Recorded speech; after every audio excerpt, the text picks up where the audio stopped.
The million-dollar question, of course, has always been, how in the heck do they hide so well, so consistently, so immaculately, without mistakes? I mean, they make temporary mistakes, little baubles where they're caught by a human observer, and they will immediately rectify this mistake by simply walking away. Most people think that they must teach their young, like each generation passes along the skill set, the know-how of how to avoid us. I just don't buy that teaching can be the protocol here, the answer. Because think about the very nature of instruction. It's not infallible.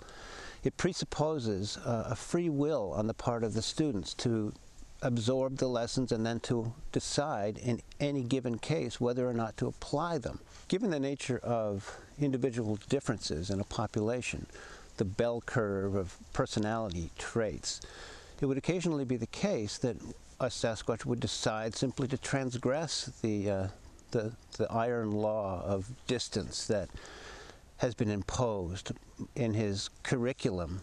It can't be teaching, it can't be up to free will.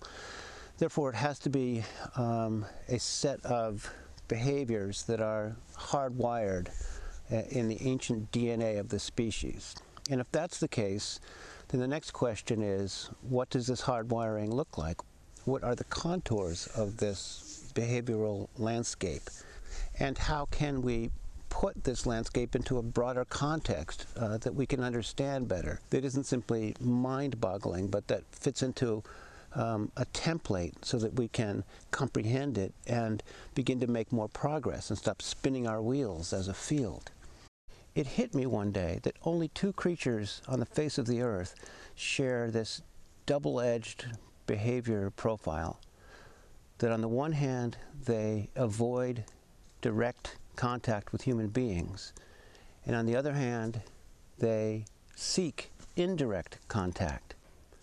Those two creatures are autistic people and Sasquatch. So I started from that peculiar parallel and just kind of thought about it over time and realized that for autistic people in general, there's a need to avoid direct interaction with other people.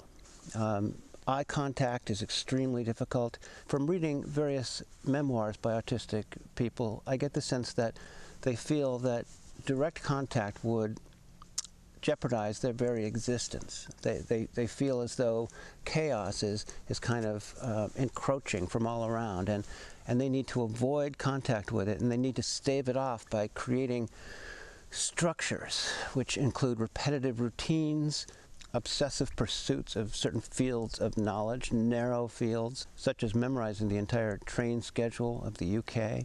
But autistic people don't just avoid other human beings in their circle, they subtly and obliquely interact with them, communicate with them through a variety of means.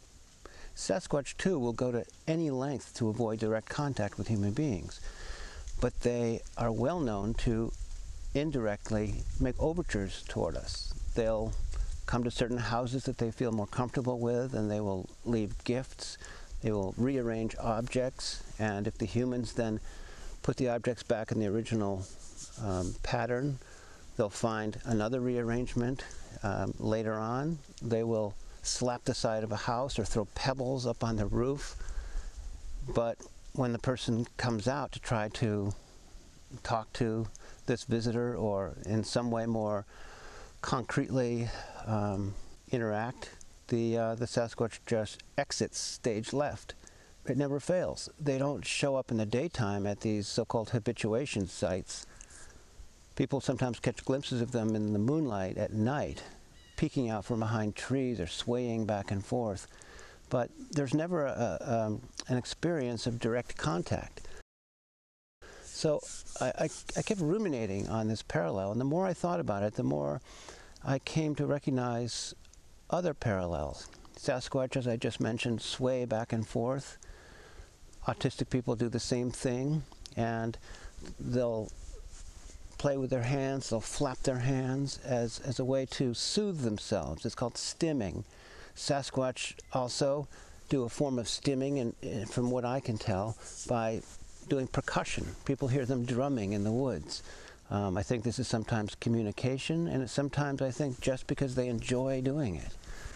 In order to avoid us so scrupulously and nearly infallibly, Sasquatch must possess some sort of cognitive, intellectual gifts and visual intelligence that go far beyond what we can conceive of as average human beings. These gifts, however, do have affinities with what we call autistic savantism. Autistic savants frequently have photographic memories and a prodigious ability to process information in systems, to internalize the texture of the world in a way much more rich and nuanced than neurotypical brains can achieve. I think that Sasquatch would have to have some version of this in order to be able to accomplish what they've accomplished over the years, over the centuries, and probably over the millennia. Do I think that Sasquatch have autism in any kind of reductively clinical sense of that term? No. But I do know from research that autism is highly heritable, it runs in families, and has ancient roots. Looking back through history, we can recognize symptoms of it that were not contextualized at the time, but that speak out clearly. I think that this condition has been around for an extremely long time, and my hunch is that a shared ancestor between ourselves and Sasquatch was originally possessed of this syndrome in some form, and that since then it has come down through the human line as we see it in our autistic folks, and has come down through the Sasquatch line in the form that they exhibit it. One huge difference, of course, is that they interact with one another in a very impressive way. They're like a well-oiled machine. They're hardly ever alone. They strategically coordinate such that they remain safe and retain an advantage over any humans that are in the area by engaging in enormously adept terrain management. So unlike human autistic people, they don't isolate individually. But I think that somehow their version of this condition or constellation of traits and gifts is such that for them, other members of their species are like extensions of themselves, and that human beings are the other. Whereas for human autistic people, all other human beings are the other and threaten the individual. People sometimes ask me, well, what does Sasquatch do all day long? And I tell them they're in construction. That's like the field that they're in. We see their handiwork all over the forest in North America, and the researchers in the UK find them too, and they look strikingly similar, if not identical. People find them in Australia, in Russia, in China. Almost all corners of the world manifest these structures, and I think it makes every bit of sense. Here are these primates with large brains, huge hands, plenty of time to use both of them, and they live in the forest. So what are they going to manipulate and express their intelligence through but trees and sticks and branches and limbs and rocks? And this is the materials of their landscape. And I think they have an artistic bent and an autistic bent. And autistic people often will make structures, will line things up, will organize objects in order to bring order to their world. And as I mentioned before, to kind of create a wall between themselves and the chaos that the outside world of humans represents to them. I think Sasquatch structures often serve multiple purposes on different levels. They have a referential purpose, where a structure may indicate the nearness of water, or a good hunting area, or a trail marker, or a clan signature, or a family signature, or territorial markers. But I think that some also, or exclusively, are non-referential in their meaning, like abstract art. For instance, they seem to love parallel structures. They'll lean branches up against a fallen tree or a boulder, and they'll do it in an almost exactly parallel fashion. They love symmetry, and we love symmetry too. What does symmetry mean, though? It doesn't mean anything outside of itself. It means symmetry, nothing else. All he wants to do is line things up. No more lining up. Let's color with paper, please. Let me see, make a pretty picture. Her lining up things of my 4-year-old has gotten pretty extreme. Some classical signs of autism. And we find it pleasing. We find it pleasing to assemble puzzles, jigsaw puzzles or Legos or jumbo jets. We enjoy that. We are primates like they are primates, and we use our mind and we use our hands as an extension or expression of our mind. A lot of researchers seem to wish to crack some code and figure out the alphabet of these structures, as though there could be some Rosetta Stone, and if we could just obtain it, or a dictionary, we would be able to pull back the curtain and read the forest like a book. I really don't think it's likely to turn out that way.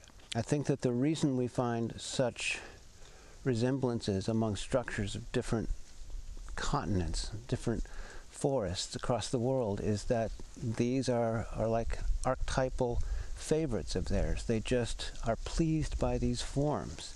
They're fun to make.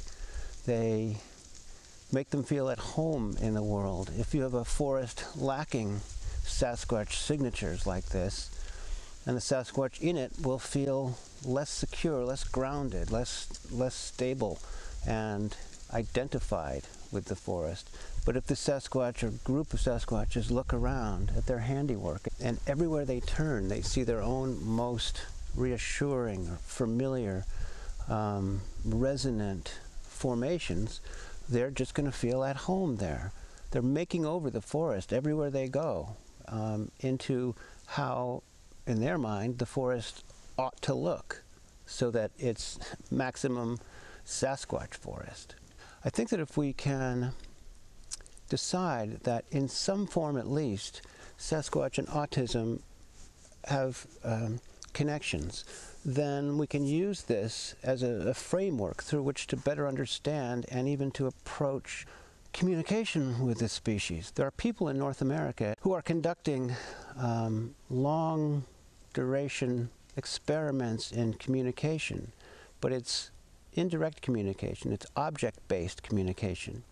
There's a wonderful woman in Ohio who for years now has been leaving objects, attractive objects, little dolls, little toys, little silver bowls on her back porch, and has them very often specifically rearranged. She'll put dice out there, 3 of them right together, and with the one pointing up. And the next morning, all 3 will be together, snugly together, flush, but the 6s will be pointing up.